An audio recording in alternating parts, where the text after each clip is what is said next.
going on, everybody? It's your buddy, it's your pal Spaz, Phoenix, the YWC Reality Check, and this is your AEW Collision review for August 12th, 2022, and I know I start a lot of previews off as like, oh, well, what can I say about this show? Show of two halves, for sure.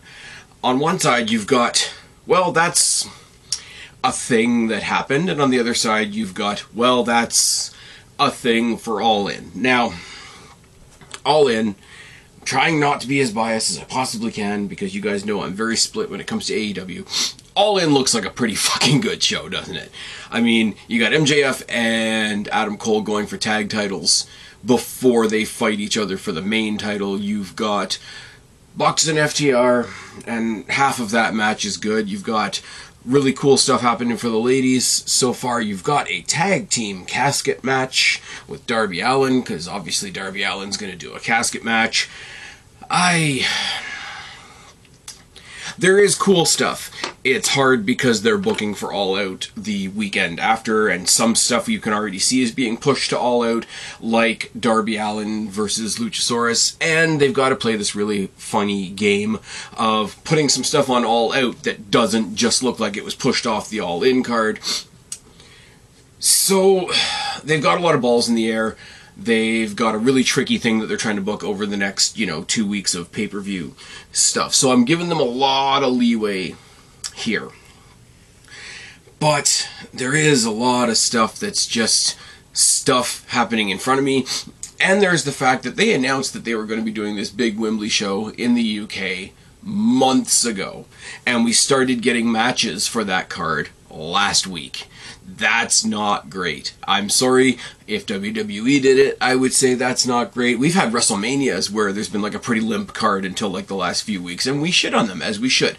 So I want to keep it like that here. A lot of this show was just reminding us what's happening at the pay-per-view or other stuff just happening. And the problem with that is it's not bad, because if it was bad, I could rant about it. If it was really good, I would praise it. But when it's stuff just happening, it's stuff just happening. So we get the opening promos that I still really like. The Acclaimed are there. They do a rap. Billy Gunn, noticeable by his absence. Christian Cage and Luchasaurus are in the opening promo, even though they're not at this particular time advertised for a match. And then CMFTR are talking up their challenge in the main event tonight for the Trios Championships against the House of Black, which, let's be real, is the drawing match of this card. You've got the Trios titles, you've got the Tag Team titles, and I'm sorry, you've got the World title. Oh yes.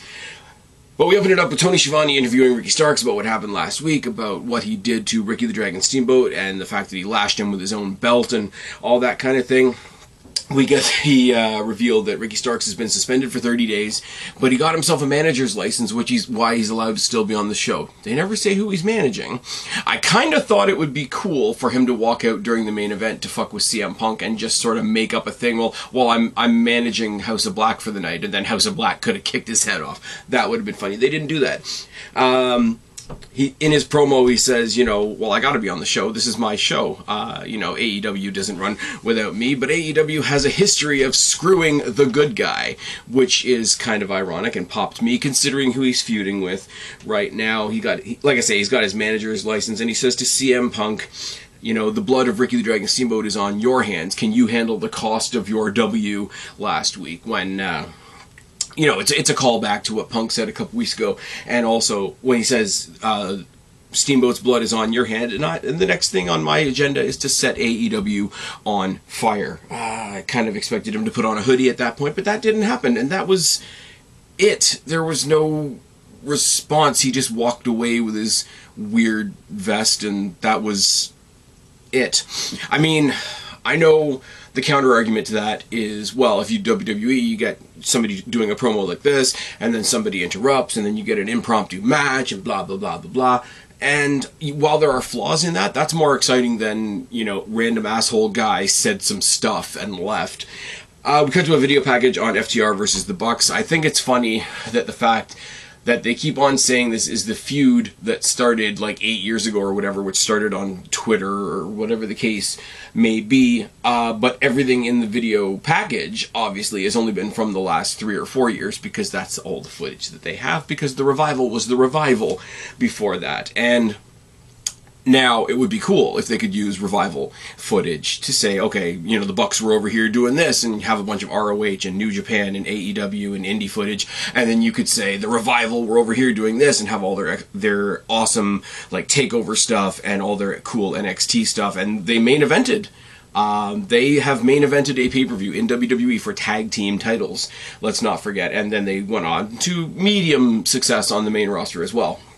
Now, on the one side of the coin, that will never happen because WWE will never give them that footage. But on the other hand, I really don't blame WWE for not wanting to shake hands with a company that made their early name on "Please come watch us, we're not WWE."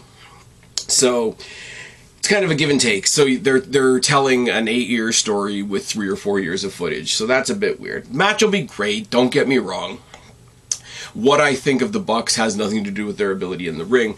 They had a match with the Hardys this past week, and everybody's like, oh my god, why would they waste their time with a team like the Hardys? They're so past it, and da-da-da-da. I'm like, first of all, Hardys are tag team legends. You can fuck off. Second of all, you guys are the Young Bucks fans, and you guys know how much respect that the Young Bucks have for the Hardys, rightfully so. Set the trail for them, to say the very least. You need to fuck off. And the Hardys are good, and they were in Canada, so Jeff Hardy wasn't able to wrestle for a long time because of his, you know, legal stuff, so just they're not doing anything. They're not in the tag team title hunt. Just fuck off. But yeah, FTR versus the Bucks at All In. I am starting to get, like, the way they're presenting this, the way they're hyping it up, and the way that the world title match has a lot of silliness and accessorial stuff around it, I'm starting to get the sneaky feeling that Young Bucks versus FTR might be the main event at All In. I'm not saying I would have a problem with that. I am kind of saying that, you know, 2 of the EVPs are in that match, so it wouldn't exactly surprise me. But on a level-headed, unbiased sense, I wouldn't mind that in the slightest. For the team, or sorry, for the company that built their early days, and I say this in a positive light, for the company that built themselves on, we're the company that presents tag team wrestling properly, that might be a cool thing to do on this flagship show of theirs. Speaking of tag teams, the Acclaimed come out to fight 2 random big guys named the Iron Savages, who have apparently been wrestling on ROH. I don't watch ROH. I'm not going to pay to watch weekly wrestling programming. Sorry, Tony, I'm just not. They do the rap like they typically do. They're carrying out Billy Gunn's boots because of the whole Billy Gunn has retired thing that they're doing. The big super emotional interview that they did last week on Collision, I could have done without that, not going to lie. What I do love is bits in this rap taking shots at Lizzo, and with the news coming out not only about Lizzo but also Cardi B, give me some more of that, please. The match is long. The big guys, the Iron Savages, who apparently have a 3rd member at ringside, which I didn't realize until about halfway through the match, which should tell you how much I was paying attention to them. The big guys got in some big guy stuff. They didn't look bad. I just don't have any connection because I don't know who they are. This is what I mean by that was good, but it was just some wrestling happening in front of me. They won with double famousers, which was kind of a shout out to Billy Gunn. They do a post-match promo, which is all kinds of shout outs to Billy Gunn. Everybody put your scissors up, show Billy Gunn how much you appreciate them. But then they go on to say, we're going to go out there and remind everybody that we are the best 2-man team out there, which is awkward because we know what the tag team title situation is, and we, even if you want to take a sidestep and say that they were fighting for the ROH tag team titles, we know that Better Than You Baby are going for those, so they're not going for either tag title, but we're going to prove that we're the best 2-man team in the business, which implies them moving on without Billy Gunn while they're giving all these shout outs and calls to return to Billy Gunn. A little bit weird. What I didn't expect, and I'm sure this is more something for All Out than All In, but we get the Bullet Club Gold in the back, Jay White, Juice Robinson, and the Guns. Kind of ironic because, you know, the Acclaimed were just out there talking about the Guns' dad, and they said, you know, we're the best, you know, we are the best iteration of the Bullet Club that there's ever been. There's another group of guys out here what did they say? They said it in a way more eloquent way than I'm going to say. There's another group of guys in this company that are calling themselves the Elite, which I thought was really good. And they said we're not, going against this whole idea that there's a brand split in AEW. We're not just Collision cowboys. We will show up on Dynamite if we need to. To which point the Guns put out a challenge to the Bucks to prove who the better brother tag team is. Now, I like all of this because eventually we're going to get these guys 4-on-4, and you guys know what I think of the Elite, but these guys going up against the Elite 4-on-4 would be good. Would be fucking good. Again, like I say, I'm predicting that as more of an all-out thing than an all-in thing because we already know what the Bucks are doing. But to follow on from this week's Dynamite, where it was the Hardy Brothers versus the Bucks, and now you've got the Guns versus the Bucks to see who the better brother tag team is, completely shunts the Hardys to the one side, so I hope the Hardys jump in on this match on Wednesday, but that's fine. I hope Jay White and Juice Robinson are at ringside and they do some fuckery which causes, the emo cowboy and Kenny the Beta to come down and make it a 4-on-4 brawl and make it a 4-on-4. Have Tony Khan do a bit of an Adam Pearce. It's official at All Out. Bullet Club Gold versus the Not Quite Elite would be something I wouldn't mind seeing on my television, not gonna lie. We get a video package for MJF and Adam Cole, and it has... The video packages for these guys has to do two things at once. It has to hype them as a team because they're going for the ROH tag team titles on the kickoff at Wembley Stadium and then going on to face each other later on in the night. It shouldn't make sense, but I'm giving a wide creative berth to Adam Cole and MJF because they haven't steered us wrong so far. Now, we have a ladies tag team match, which was great. It was Chris Statlander, the current TBS champion, and Willow, one of the most popular women in the company, versus Mercedes Martinez, who is sort of resurfacing, and Diamante, who's kind of there. And I want to be clear with what I mean by that. Mercedes Martinez is awesome. She's the best Mercedes in wrestling, by the way. Just putting it out there. But she's come back, and she's come back to sort of make people look good. She's very much, and I know I use this example a lot, but she's very much the Natty Neidhart, Dolph Ziggler role right now. She does this and manages to hold on to all of her badass qualities as well, so good for her. Diamante, I know she's done some stuff in other companies. I know she's done some stuff in ROH and in Impact and whatever. I don't know what her deal is. She's sidling up to Mercedes Martinez, and they're both coming out kind of gangster, I guess. But you're going up against two of the most popular women in the company, and one of them's a champion. So you're not going to win, are you? They do get the win because they steal the Usos. One of them goes for a pin, and the other one sort of holds them up by the feet out of the view of the referee. But that's weird. And they do the whole. They took Willow, and they do the whole. I think Gentleman Jack Gallagher used to do it. I'm going to tie you up in a knot and kick you in the butt, which is a funny sort of comical, like dry comedy spectacle type thing, which doesn't work for Diamante and Martinez, who are trying to be out there being badasses, because they tie Willow up in a knot where she has to kind of sell being in a knot, and then they double drop kicked her in the butt, which doesn't really... It doesn't really do anything. I'm sorry, it doesn't. Rumors are that that these four are going to be in a fatal four-way at All In / All Out, which is kind of a bummer on a couple of levels. First of all, you're doing a fatal four-way for the main women's title, and it would be sort of cut and paste, like, what are we doing for the other women's title? Let's just do that over here as well. But the other thing that kind of makes that a bummer is there were rumors circulating about a week ago, and I don't know how accurate they are, so please don't quote me. But there were rumors going around that there was a challenge that had been put out by Athena, who is still the ROH Women's Champion, and who is a badass in her own right, that there was going to be some kind of champion versus champion spectacle with her and Statlander, which I was really looking forward to the possibility of that. Now, if you're thinking from Tony Khan, from a marketing point of view, you've got this big 80,000 person Wembley Stadium. Oh my god, they beat the records of SummerSlam. Okay, cool. Now do it more than once in the entire year. But you've got a huge crowd. It's a huge flagpole for the company.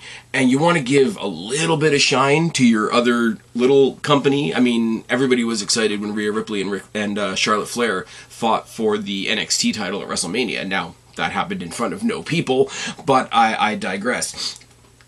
If you do this champion versus champion spectacle, I would almost forgive neither titles being on the line, because both women need to walk away looking good. But you would put a spotlight on Athena, who should be in AEW proper, who is basically holding up ROH from what I've heard from people that do watch it, and I mean, just set it aside from the other women's title and not make it look so cut and paste.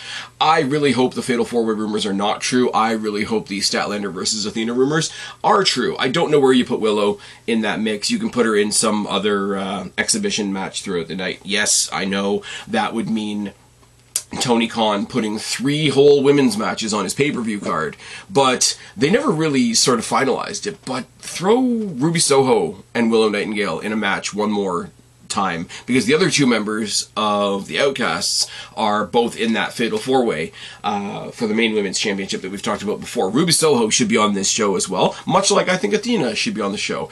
If not, have Athena versus Ruby Soho on the kickoff for the ROH Women's Championship. Throw that belt on Ruby, put her down, bring Athena up to the main roster where she belongs. Do a bit of a shuffle that way, and the followers of Athena will come to AEW. The followers of Ruby Soho will go to Ring of Honor. Everybody wins. There's lots of different things that they could do. Just don't do the lazy cut and paste thing. It's not that hard.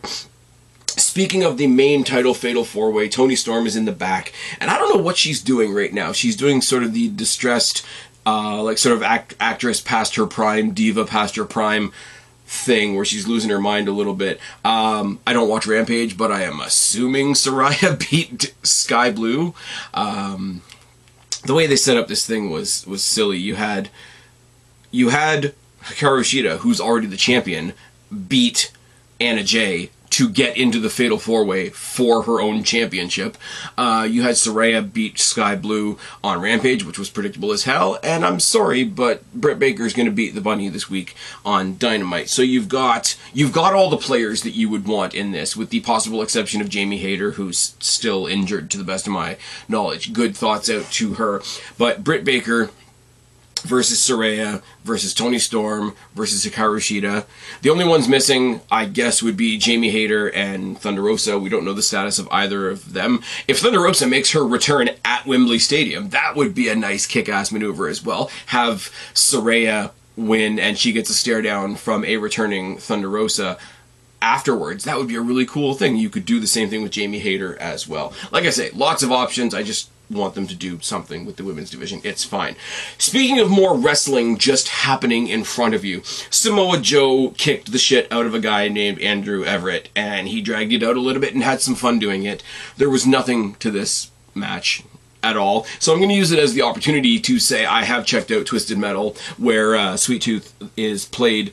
I was told that Sweet Tooth was played by Samoa Joe. It's played in body by Samoa Joe and voiced by somebody else, so it's really weird to watch Samoa Joe be this crazy clown character voiced over by somebody else. It's really good. I killed that show in 2 days. It's a lot of fun, and it's got fucking Falcon in it. I'm not going to call him Captain America, but what's his name? Mackie.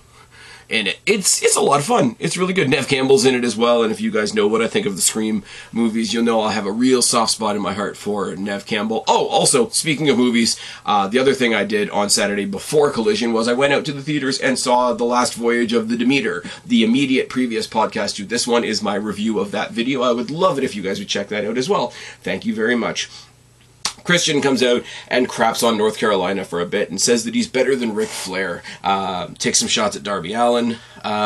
Takes some shots at the TNT, makes some shots ahead of Darby Allin's match for the TNT Championship at All Out. Now, here's the thing.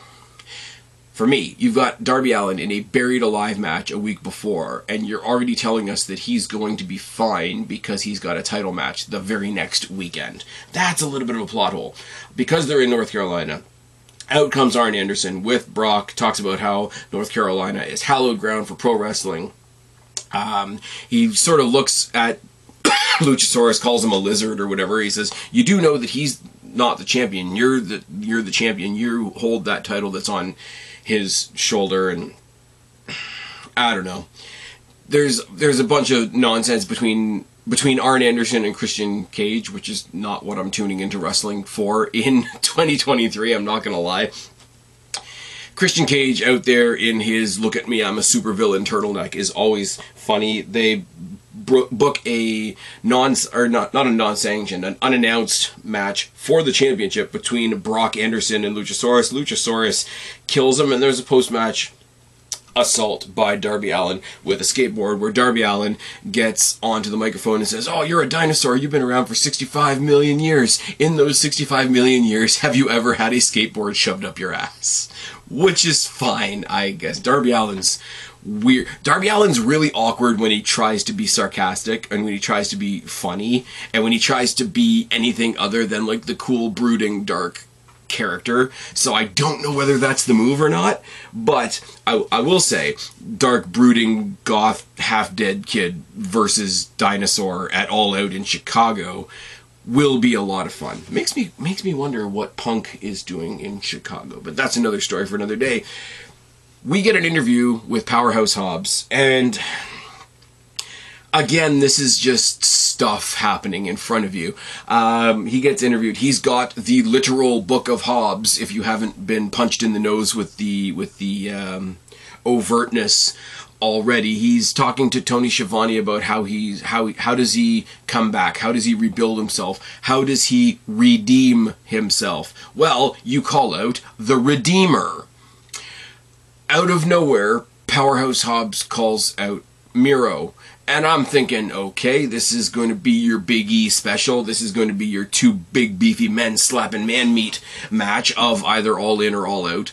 But then he's attacked in the aisleway by Aaron Solo and Nick Comoroto, which means Powerhouse Hobbs is still with QTV and friends. He's wearing the necklace that QTV gave him to try and get him back into the fold. And here's this badass who I would love to see just be a badass and go after Miro and have those two kill each other. But no, Hobbs is back with QTV, I'm pretty damn sure. And that's weird. It's still a match that I want to see, but it's not what I'd like it to be, which is really, really condescending, and I hope you guys understand when I say I just want both. I want better for both of these guys. Miro coming back should have been huge, but Miro coming back and saying specifically that he wanted to be on Collision has just meant Miro killing people and Powerhouse Hobbs killing people. This should be Godzilla versus Kong. This should be...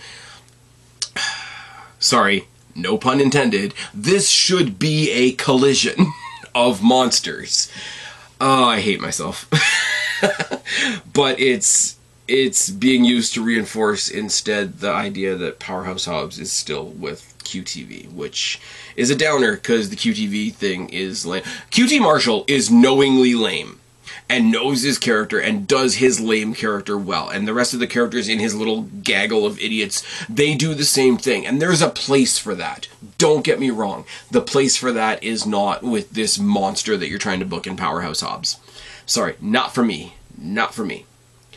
And then you got our main event, which you knew wasn't going to have a finish. You absolutely knew it wasn't going to have a finish. It's the House of Black defending their trios titles against the tag team title holders and the world title holder in CMFTR. Yes, I'm going to continue calling CM Punk the real world title holder because he wasn't beaten for the belt. Kiss my ass. The match was great. Look at the people involved. Except for Brody King, this match is actually sponsored by WWE. It was very, very... I'm sorry, I'm an asshole. It was very, very cool to have JR come out on commentary. Didn't find out until afterwards that this was the last week that Ian Riccaboni is going to be on Collision. I really enjoy Ian Riccaboni on commentary. Him and Najma McGuinness make a nice pair. Kevin Kelly's coming back next week. Apparently, Kevin Kelly has been over doing New Japan commentary for the whatever... What is it, the G1 Climax? The name that I always make fun of because it sounds like a sex thing. Anyways, apparently he's coming back. Ian Riccaboni put on Twitter he's going back to, I have to go now, my planet needs me, like the Simpsons joke says. So he's going back to ROH, which means I'm not going to hear anything from him anytime soon because I'm not paying to watch weekly ROH TV. No, I'm not. But Jim Ross joining them for this match was really, really good. I mean, look at the guys involved in this match. You've got 6 title holders in this match. Yes, 6. I said 6. Get over it. But again, it's one of those things where, by far, this is the match I was looking forward to this week. But this many champions coming together at one time should be the main event of a pay-per-view. I mentioned how Bucks versus FTR, I could very easily see that main eventing Wembley for All In. Realistically speaking, again, taking my bias aside, taking my opinion of the Bucks aside, as far as tag team wrestling goes, if you're not going to include the Usos, which, I mean, that's another story for another day, and if you're not going to have access to teams like DIY, and you're not going to give the Hardys their flowers, etc., the ones you settle on are FTR and the Bucks. That could very easily main event a pay-per-view. If FTR were still the ROH champions, or sorry, if the Bucks were the champions right now and FTR were the ROH champions and it was champion versus champion, that would be more like when FTR were doing their belt collector thing a while ago. This is the trios version of that. Now, you're not going to have the trios champions. Why is my phone beeping? Why is that a thing?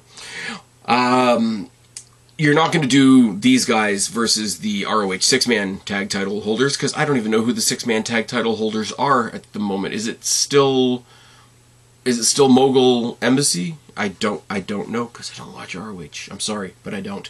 But this many champions, your main tag team titles holders, your main trios title holders, and the real world title holder should be at the main event of a pay-per-view. Or at least it should be presented in that scope. I watched this knowing that this is not a pay-per-view, knowing that there's 2 pay-per-views coming up, knowing that there's going to be shenanigans, knowing that FTR have other things on their plate, knowing that CM Punk has a couple of other things on his plate. Yeah, it was the best match they could possibly throw together for a match that I knew wasn't going to have a finish. Punk versus Aleister Black. I mean, I've already done the thumbnail for this trailer. The mirror image cross-legged pose of Black and Punk basically doing their hard-nosed goth wrestling version of the Spider-Man meme was pretty cool, and I'd love to see a singles match between those two. I think that would be fucking fantastic. CM FTR, using all 3 of them to hit a triple shatter machine on Brody King was awesome. Match goes back and forth. The match goes for a long time. It felt like, it wasn't. It felt like this match was half the show. And I'm incredibly fine with that. But it ends when Joe emerges from the crowd, chokes out CM Punk in the crowd. House of Black take advantage of the 3-on-2 advantage, get the win, retain their titles. Nobody loses here because the champions win because they're champions, and the losers lost because they had a numbers disadvantage. It is meant to set up Joe versus Punk at All In, which I'm kind of weirdly concerned that they're going to throw Ricky Starks in there, and that's going to be a really weird triple threat match, because you've got Ricky Starks that just turned heel, CM Punk, who's a heel to at least half the audience, and Samoa Joe, who everybody loves, but is also playing a big, bad, scary heel. He's the sweet tooth of wrestling, if you want to put it that way. I don't know. I don't know really what to say about this, because this match was as good as it could possibly be, knowing that you weren't going to get a finish. It was all the big names of the show in one match, so as I've said, the rest of the card on this particular show was just wrestling happening in front of you, because all the name power and all the title power, the gold power, was all in one match. So when you do that, it kind of like shunts everything else down the peg a little bit. You got a lot of building block stuff, you've got a lot of productive stuff in tight air quotes, you've got a lot of here's some things happening in front of you stuff, and then you got a really, really good match that you knew you were going to get the answer, or sorry, you knew you weren't going to get a result from, but you knew the match itself was going to be really good. Don't know how to think about this episode. It did everything it was supposed to do, but the stuff that it was supposed to do, is that what I wanted to see when I sat down and watched the show? I'm not sure. You guys can let me know down in the box below, or you can hit me up on X at Spaz Phoenix. That's it. That's all I got to say about Collision this week. Incredibly tired. I'm still going to try and crank out a WWE last week for you guys. I just don't know when I'm going to do it. Go back and watch my review of The Last Voyage of the Demeter. It's a really good movie. To give you the Cole's Notes version, I would really encourage anybody that likes pirates or vampires to check it out if you just like random weird-ass shit like me. Yeah, this was Collision. Tell me what you think of it down in the box below, or on X at Spaz Phoenix. Repeating myself now, I've been Spaz, your YWC reality check. Subscribe up there, talk down there, start a conversation, keep all these conversations going. Don't be a stranger. I will talk to each and every last one of you later, but for right now, I am tagging out. Bye, guys.